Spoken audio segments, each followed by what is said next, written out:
Grant the bullies.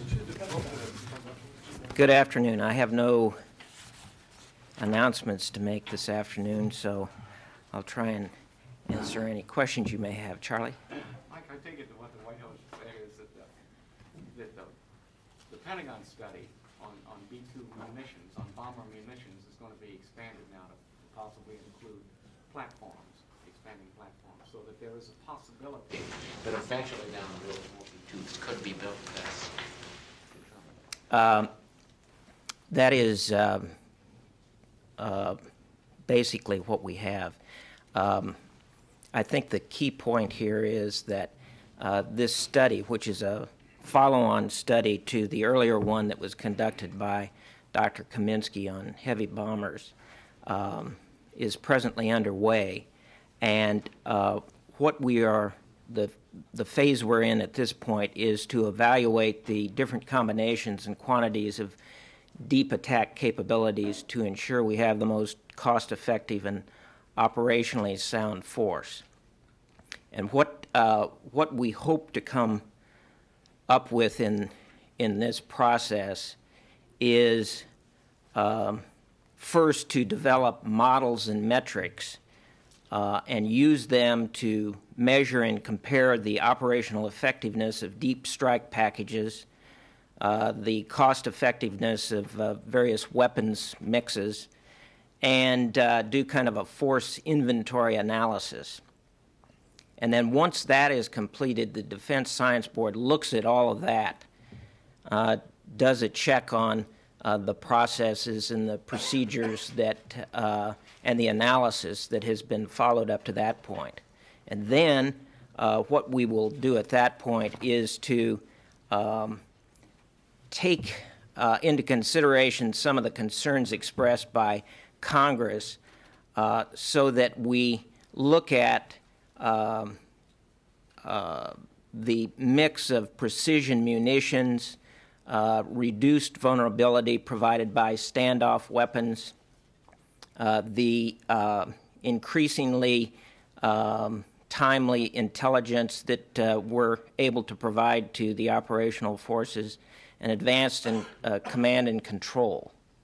And as we put all that together to come up with essentially the most effective program that we can. Now, this kind of analysis, I should point out, is nothing new. This kind of analysis goes into the formulation of any program you put together. And what we're doing here is attempting to put together the most effective programs out to the year 2014.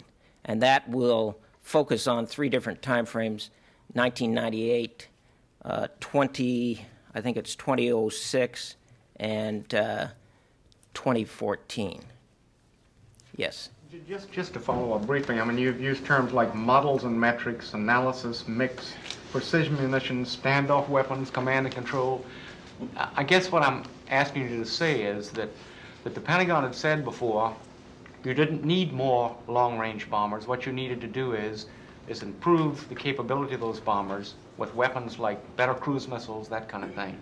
What you're going to do now in extending this study is go back and revisit the possibility of advanced weapons and more advanced, including perhaps more bombers. That's correct. That's correct. Take a look at the bomber force, the shorter range tactical aircraft, and the munitions that we now have in our inventory and that we project to have in our inventory at those three different time frames, and put together the most effective program that we possibly can develop based on this analysis that will be put together in the first part of the study. Based on past statements here at the Pentagon needed no more than 20 of the B-2 bombers. How would you characterize official reaction here to the fact that the White House left the door open today to a possibility of contravening or overturning that decision? Well, I think that the reaction here is that we always want to look at the most cost-effective mix of platforms and munitions. And we had already undertaken an analysis which would lead to a formulation of the most effective program, and certainly this is not contrary to that thinking. Can you tell us who will head up this expanded analysis? Well, the analysis is actually being done by the Undersecretary of Defense for Acquisition and Technology, Dr. Paul Kaminsky, and also the Vice Chairman of the Joint Chiefs of Staff, right now Admiral Owens, and on the 1st of March, you know, Admiral Owens will be relieved by General Ralston, so he will be a part of this study as it proceeds over the course of the next year. Captain Doubleday, what was the cost of the previous study that concluded that no additional B-2s were needed, and how much more will the new study cost now that it's been expanded to look at some new areas? Well, I can't give you a projection of the new study, but I can tell you that the previous study, and actually there have been a number of studies. I'll highlight two of those. The first one was the congressionally mandated fiscal year 1995 heavy bombers study, which cost $3.5 million. And then there was a subsequent study called the Heavy Bomber Industrial Capabilities Study, which was completed for about $1 million. Congress had appropriated $5 million, so they came in slightly under budget on those. Like within a dollar or two, or a nickel or a quarter or such, how much of that $493 million will be earmarked for California? Any idea? I cannot at this point project that for you. Can you tell us what that money specifically will buy? I mean, the White House said that it would go to modifications, upgrades, components. What specifically, in sort of layman's terms, will be done to the existing B-2s to make them better? I can't really at this point lay out for you exactly how the money is going to be spent, except to say that what we intend to do, of course, is to make this force of 20 bombers the most effective force that it can be, and that includes upgrading the entire force to the Block 30 configuration, which is essentially the most effective standard of that B-2 aircraft. Well, what does this Block 30 do that the previous ones didn't have? Does it better targeting, better? It has a range of more effective capabilities and other. Frankly, I cannot get into too much detail on exactly what is going to be done here, primarily because some aspects of it are classified. As you know, it's a stealthy aircraft, and let me just leave it to say it will be the most effective long-range bomber that it can possibly be. When will the study end? Excuse me? When will the study end? We don't anticipate that the study will be completed until the early part of 1997. Mike, this doesn't change the plan that you already we're going to upgrade all of them to Block 30 anyway, right? This is not. This enables us, because I think if you heard the discussion that just preceded this brief by Bob Bell, he indicated that essentially what had happened here recently was there was a cap taken off of what the $493 million could be spent on, and this just enables that to occur more rapidly. My point is that all the planes that were going to be upgraded to Block 30 as of yesterday, doesn't change that, does it? I will have to check with you on that. My understanding is that yes, indeed, they all were going to be upgraded, but I can't tell you the time frame in which that was going to occur. Will this study include examining trade-offs between the bombers and the aircraft carrier fleet? Yes, but it's just not bombers and aircraft carrier fleet. It's the whole range. It's the business of looking at aircraft carriers in the mix of aircraft carriers, bombers, shorter range tactical aircraft, cruise missiles, all of the weapons platforms and munitions that we have at our disposal. It's possible Well, while the study could say buy more B-2s, it could also say buy more carriers? It could, we are not at this point predicting what the outcome of the study would be, but the whole range of possibilities is open. Wasn't all of this considered at one point or another during the two previous bomber studies? Wasn't the entire package looked at when you're looking at the need for long-range bombers? I'm not sure I understand your question. Wasn't... During the bomber studies, didn't they also take into account the... They didn't take into account tactical aircraft in the earlier studies. No, they didn't take into No, account... because it was strictly a heavy bomber study. None of this was even considered during the course of those studies. None of what was considered. The role of aircraft carriers and tactical fighters and cruise missiles. Well, but see, the earlier study was strictly focused on heavy bombers. It was not the kind of analysis that we're undertaking in this study, which is essentially to look at the total mix and to see what trade-offs might be possible because of, as I mentioned before, increased capabilities of munition, the precision of the munitions, and factoring in the aspect of better intelligence and better command and control. As of today, is it still the position of the Pentagon that it needs no more than 20 B-2 It bombers? is the position not only of the Pentagon but of the administration that 20 of the B-2s is the right number.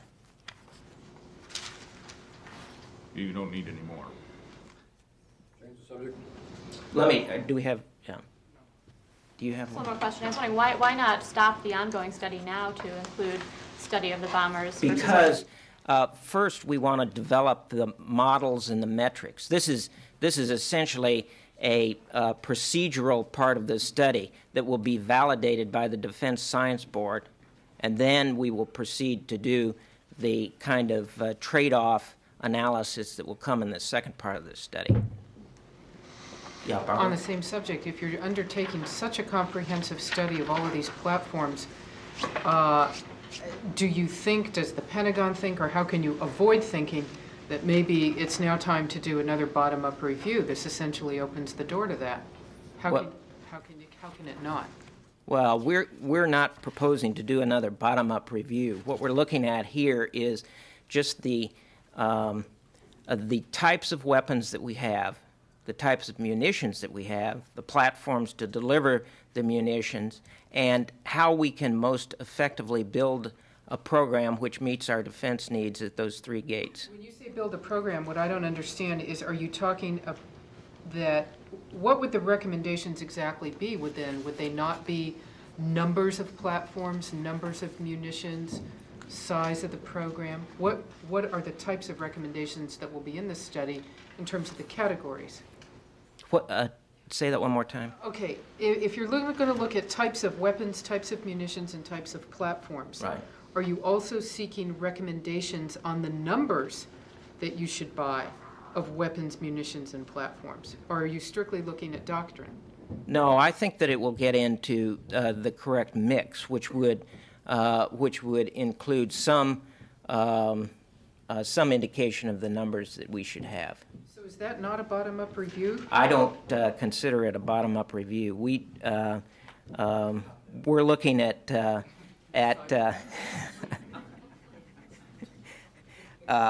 we're looking specifically at this mix of long-range bombers, of tactical aircraft, of the munitions that those platforms can deliver. I don't believe that we consider this a bottom-up review. Will you specifically seek one last question, is seek a number of how many aircraft carriers you think the United States should have? Will that be one of the recommendations you want to see in here? Well, I don't think necessarily that that we're going to come up with a revised number of aircraft carriers. Is that what you're asking? The current number. Are you looking? Well, this study will certainly get into looking at aircraft carriers and the tactical aircraft that fly off those carriers. Will it change numbers? Unknown at this point. Mike, nobody over at the White House is impertinent enough to ask, but does this in any way, the White House has denied on background, but not on the record. Does this in any way affect or designed to affect votes or the election in California or jobs? Given that Northrop Grumman is based in California, is this in any way connected to the election in California, this study? Well, I think that if you look at when the outcome of the study is going to be delivered, I don't see how you can come to the conclusion that it will affect votes out there. Well, except that no final decision has been made over whether you'll have more B-2 bombers. I mean, you said you don't want any more than 20 B-2 bombers, Right. but you're studying the possibility of having more.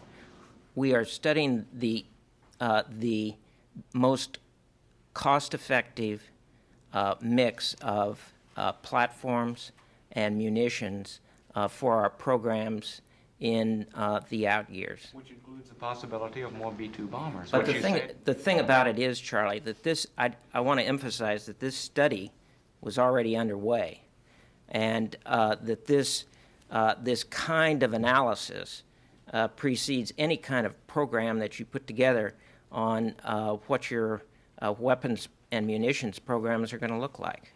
Is leaving open the door to more B-2 bombers, leaving the door open to more B-2 bombers, in any way connected with the election of votes and jobs in California? I cannot answer your question. All I can do is point out that the decision on this, that the report will not come in until early 1997.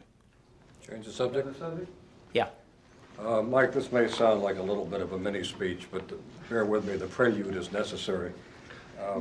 It's been almost a week now since Sergeant First Class Donald Dugan was killed in Bosnia, and earlier this week we were told by some of your people that we would have the finished report and a decision on the cause of his death and other circumstances within 24 to 36 hours, and that was 2 days ago. We can understand the Army wanting to put a good face on what now seems to be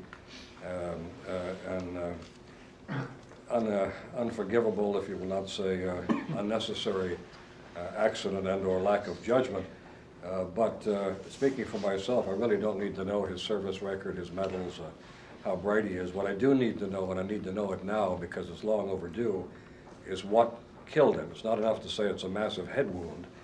If he was in fact a victim of a mine disaster, he becomes the first American fatality in I-4, and we need to know that.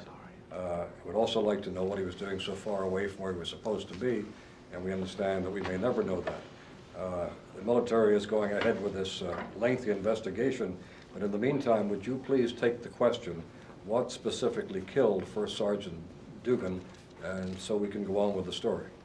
Ivan, the answer to the question that you have just asked, what specifically killed Sergeant Dugan, will be revealed in the investigation which is going on.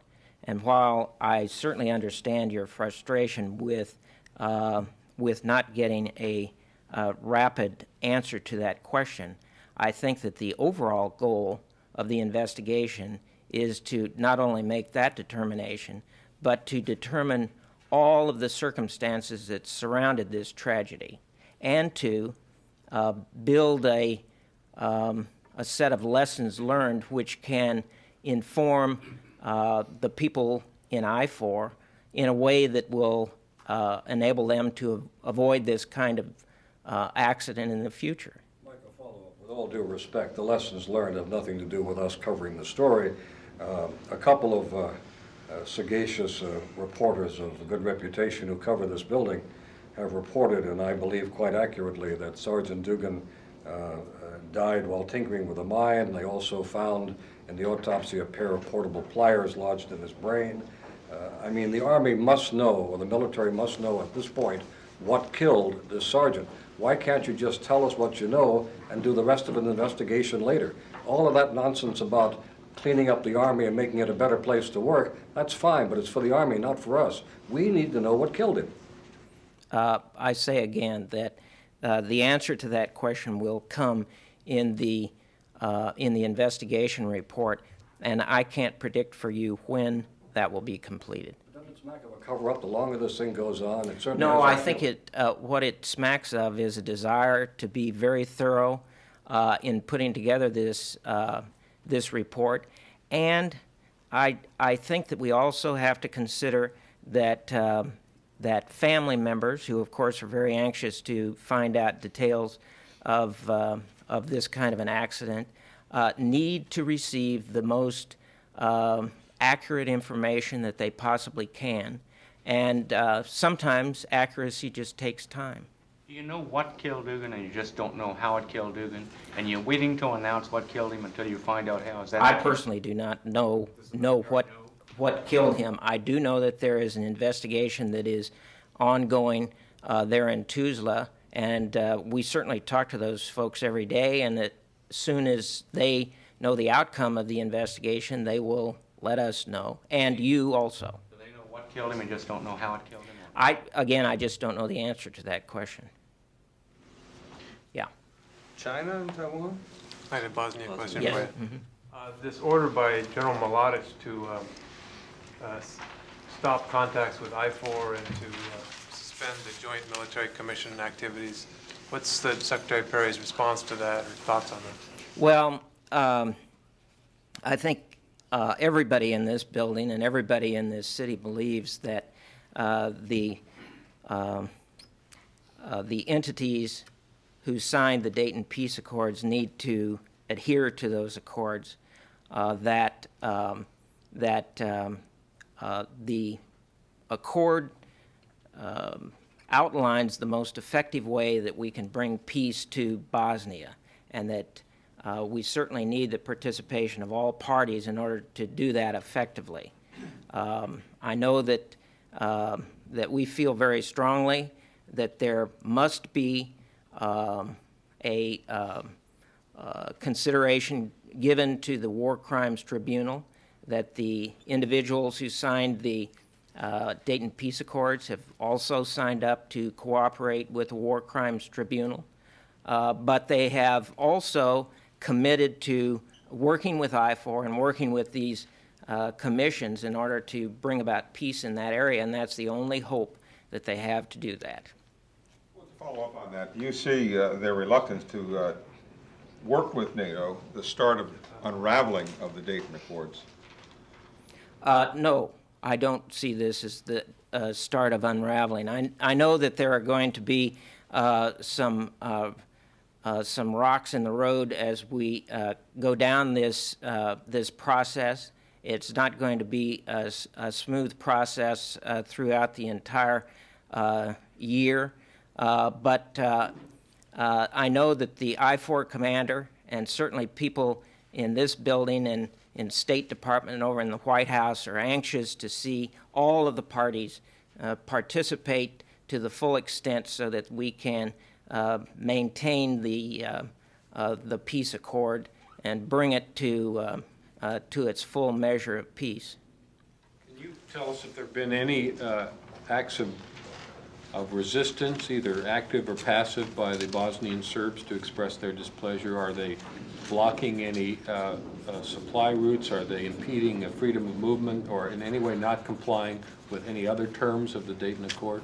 I am certainly not aware of any that have occurred in the U.S. sector, which is the one that I am most familiar with. In fact, there has been Bosnian Serb participation in the commission, in the most recent commission meetings which have occurred in that sector. The London Guardian last week reported that in 1994, during the siege of Bihać, that General Sir Michael Rose withheld information from NATO forces, the effect of which was to prevent efficacious NATO actions against the Serbians and led to fall of Bihać. I was wondering whether you have any comment as to whether this report is true.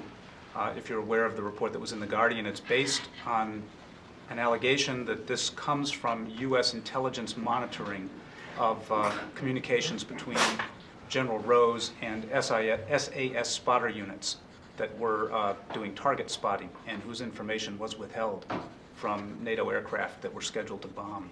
I have not seen that report, and so I'm not going to have any comment on it at this point. But didn't Secretary Perry say in a speech yesterday that UN commanders withheld the authority for NATO airstrikes, making them ineffective? Didn't he say that in his public remarks yesterday? I was at that event, and I don't believe that I heard that. You should check the transcript on that. I believe he did say that. I don't believe I heard that in those remarks, I and I don't was think my seated in the colleagues were room. listening. Go ahead. Far East. Taiwan, a compound question for you, Mike. The Chinese Vice Foreign Minister, Mr. Xiaoxing, Mr. Li Xiaoxing, yesterday, in a rare response to a question, said that he had heard nothing at all of any military exercises that might be planned coincident with the elections in Taiwan, any kind of intimidations or anything like that. He had no knowledge of it. One, my question on that particular issue is, does the Pentagon still believe that there are some plans being made by the PLA for intimidation militarily in that period of elections? And second, I'll save the second part of the question. First of all, we do have indications that the Chinese are planning some kind of military exercises. This is not unusual. This is the normal period of time that they conduct such exercises, so it is not at all surprising. Now, with regard to what the intentions of those exercises are, I think we have to be a little more guarded. So I'm not sure that we would go as far as you have in what we tie those exercises to, although we do recognize that there are elections coming up in Taiwan, and that there may be some activity associated with those elections. That could be coercive to the Taiwanese. Certainly. That some activities by the PLA that might be coercive or intimidating to the Taiwanese. That certainly would send some kind of a signal to the Taiwanese. Okay, my second part of my question, if I can. There are those around town and those in this building that say that the United States could not react in time to prevent a successful occupation by the PLA of Taiwan, especially in view of the necessity and the Taiwan Relations Act that the United States government go to the Congress for consultation. Does the DoD believe that this consultation would so delay a response so that the U.S. couldn't defend Taiwan? Let me first of all remind everybody that we don't see the prospects of military confrontation between China and Taiwan in the foreseeable future. We're certainly monitoring the situation there, but we just don't see that. We're concerned about military maneuvering that the Chinese are doing and may be doing in an effort to influence the upcoming elections in Taiwan. We're concerned about the military buildup that's going on in China today, but we don't see it yet as a threat. I see, but do you believe that the U.S. could successfully defend Taiwan under, let's say, a circumstance of surprise invasion? In the earlier section, where I talked about our increased abilities with regard to intelligence and command and control, and what role that may play in our upcoming analysis and study, I would just like to remind you that we do have certain capabilities in that regard, and I think that we have a good idea of what is going on in that part of the world, and we have an ability to foresee the kinds of threats that may cause us to take certain actions without saying exactly what those actions might be. Mike, you said you had indication that the Chinese are planning to conduct some kind of military exercises. Yes. Does that come from China or from intelligence? Well, I'm not going to tell you the source, but we just have some indications of what it is by reports and from various sources. Well, Let me leave it at that. Tell us whether the Chinese have indicated. The Chinese have not talked about exercises, to my knowledge. Yeah. Mike, would you agree to take my colleague's question about the Guardian report, especially in light of the fact that in my notes at 10:48:53 a.m. Eastern Standard Time yesterday, Perry said in a speech that the UN command withheld authority for airstrikes and that as a result the Serbs, quote, overplayed their hand.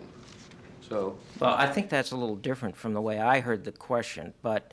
The question was about a specific report in The Guardian that alleged that Michael Rose, the commander at the time, withheld specific information. Since Perry made an on-the-record comment that would seem to generally support that, I'm asking you to take the question. Let me see about what I whether or can do not for you there's on anything that. to the report. Without committing that we will have an answer, I will see what we can come up for you on that. And then can I ask you what the U.S. is doing to aid the U.S. military is doing to aid the search and recovery efforts of the airliner that crashed in the Caribbean? Oh, I do have something on that. You know, of course, the Coast Guard resumed rescue operations at first light this morning, and to my knowledge, there are no reports of survivors. There are 3 Coast Guard cutters, an HC-130 and 2 helos that are on scene. The Coast Guard cutter Jefferson Island reports that many of the bodies recovered have had their identification and money removed by small local boats who have flocked to the area even before the rescue forces arrived. The Navy has been asked by the National Transportation Safety Board to retrieve the black box, which was aboard the 757. And so the Naval Sea System Command Supervisor of Diving and Salvage will conduct the operation using some devices that he has at his disposal to try and get to a depth of, I think, in excess of 4,000 feet, where hopefully with the help of some recovery equipment that they have, that they'll be able to get to that black box. Now, I would refer you to the Navy for more details on this operation. I think they had a briefing a little earlier today, and I'm sure that the folks down on the Navy news desk can give you a lot more detail. Thank you. Can you tell us what the Washington Post reported today that the Clinton administration was considering $100 million in arms and equipment for the Bosnian government forces. Can you give us any idea what kind of stuff you're looking at there? Well, of the kinds of equipment, I can't at this point because at this point we're at a very preliminary stage in this process. I think you know that there's been a group set up over at the State Department which is involved in the issue of equipping and training. This is an issue that the U.S. Indicated early on that it would take a leadership role in. And what has occurred at this point is that they have provided, they have asked the Department of Defense to look at stockpiles, defense stockpiles that might prove to be useful in this effort. So we here at the department have gone to the Army to ask them to take a look at their inventory and to see what kinds of equipment might be made available which would have minimum impact on their Army operations. When you say minimum impact, you're talking about surplus? This would be surplus items primarily, and it would come through drawdown authority. So we're not talking about any kind of expenditures of money. We're talking about existing equipment which might be declared surplus. Is this more in the area of arms or more in the area of other equipment such as uniforms, boots, other kinds of I non-lethal? think it covers the whole gamut. Have you been been given a $100 million guideline Well, in order to bean count, kind of? No, the $100 million comes from it's a State Department bill called I think it's called the Foreign Operations Bill, which essentially authorizes $100 million for this effort, but it certainly doesn't indicate necessarily a target that is going to exist in connection with this thing. Thank you. If I keep asking questions, will Charlie not be able to file a story? Would you like to take one more? No. No? Well, okay, I'll give it to you now.